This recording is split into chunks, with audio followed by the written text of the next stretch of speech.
I'm Tyson Trunkhill, retired U.S. Army captain, field artillery officer. I served in the Iowa National Guard for almost 21 and a half years. Did a 16-and-a-half-month deployment to Anbar Province, Iraq, where I was a company-level fire support officer with an infantry company. Part of my duties there was to run a forward security element for our convoys that we did in and out of Iraq in the West. Because of my job, I was in the forward security element majority of the time to control air support and direct them to IEDs or suspected hazard areas that we had been briefed on prior to our convoys leaving the base.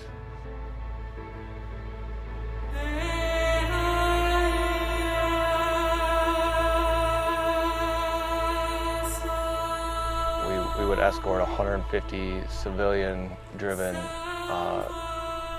semi-trucks and trailers that would haul all the supplies in and out of Iraq through Jordan, and oftentimes they were driven by what we call third country nationals, which would be Jordanians, other gentlemen of Middle Eastern descent, and other countries, just European countries.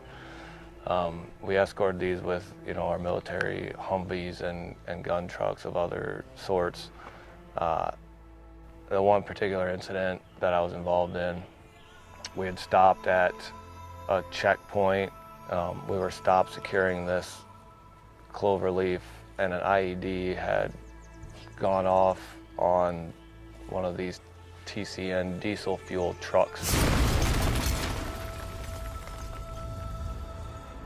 The truck had disabled and actually gone off the road, off the cloverleaf exchange through the ditch and up towards the back of my vehicle and stopped short probably by 50 meters or so. My gunner could see this from his turret. My vehicle was faced away from where the explosion had happened, so I was looking out the front window, didn't see it. We could hear it, we could hear the debris hitting the vehicle. But my gunner could spin the turret around and he saw the truck come off the ramp. And he was telling us what happened, that the driver had actually survived. He's standing next to our vehicle and his arm had been completely removed, cut off from a piece of shrapnel, we're assuming, at the shoulder. At this time, more medics had arrived on scene, and the medic that was with myself and I decided that we were going to go back towards the semi-vehicle that he had been driving, the truck, and see if we can find the arm. EOD, Explosive Ordnance Disposal Team, had also arrived on site about that same time and had driven their vehicle close to where the IED had gone off from. In this particular case, the IED was what we would call a base station style so it's basically like a cordless phone that you would find in the United States here, where the base station would be the part that we'd have in your house that mounted to your wall, and they would trigger them with the handset, so the cordless part. So they have an extensive range of several hundred meters, so they wouldn't have to be close to trigger these. So as EOD arrived on scene, I was maneuvering towards the back of the vehicle, just doing a perimeter sweep. As I approached the back of the vehicle, I saw the EOD tech exit the vehicle. He began to walk to the base station. He knelt down to pick up the base station, and all hell broke loose at that point. He reached down to pick it up, and the base station just exploded out from under him. He was killed instantly. In a lack of better terms, he was completely, for the most part, vaporized. Dirt and sand and body parts, whatever was left of him, was kind of raining down around me, all hitting the vehicle, the back of the semi-tanker truck. I could hear it pinging off that. Just one of the gentlemen's, the EOD tech's legs was actually blown up against the side of the vehicle. A chunk of his torso had been thrown through the air, probably 100 meters or more. probably the most violent thing that I've ever witnessed in my life.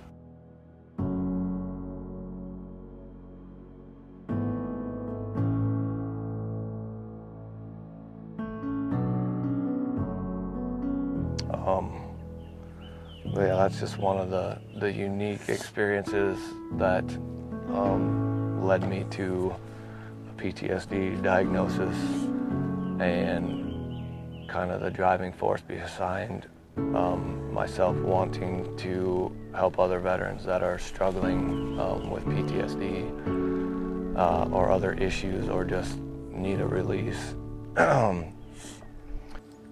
An even greater issue for me coping with mentally when soldiers return home. You see your soldiers out, I mean regular Army do too, but you know, these are the same guys you work with, and you know, you see them out at sporting events and you know, they're normal civilian jobs.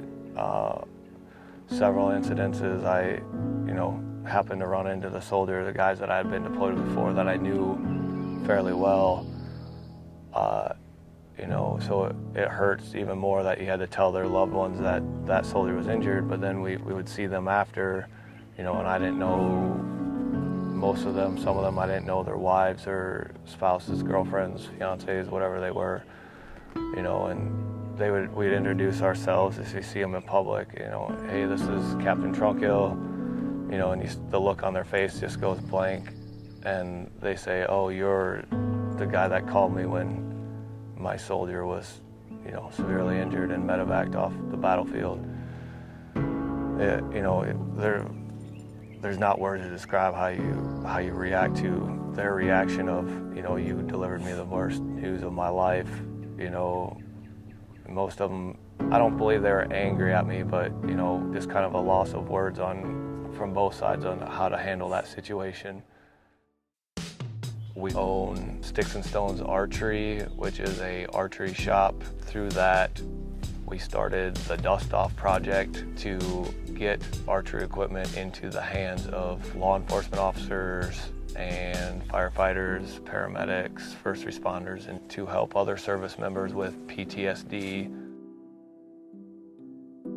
The way the Dust Off Project works, we get equipment donated to us, make sure the equipment's safe and good for the recipient to use, and set them up.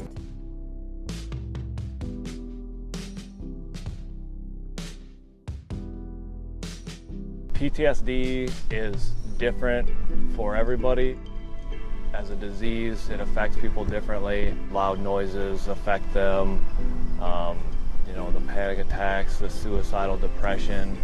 For myself, I used alcohol to suppress my feelings, my PTSD symptoms for a long time, and it was not normally to the blackout drunk state. It was, you know, I would drink at home, avoid social interaction, I guess, so I was a lot of alone time at my home, drinking beer on my couch.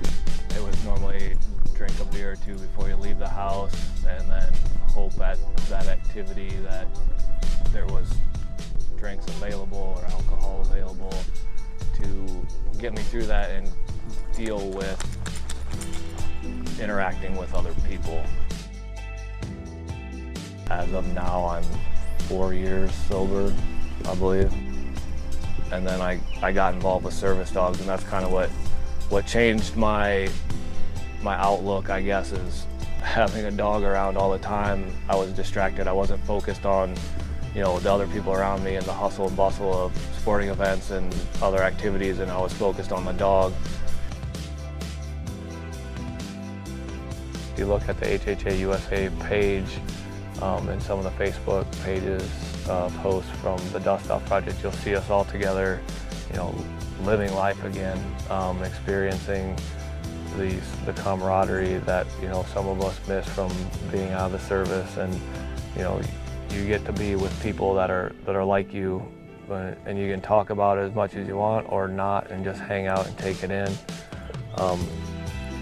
But we often get to hear everybody's kind of amazing story of, you know, their service, and we appreciate them sharing that with us, and just keep looking forward to developing the Dust Off project and working with HH8 USA and their other partners.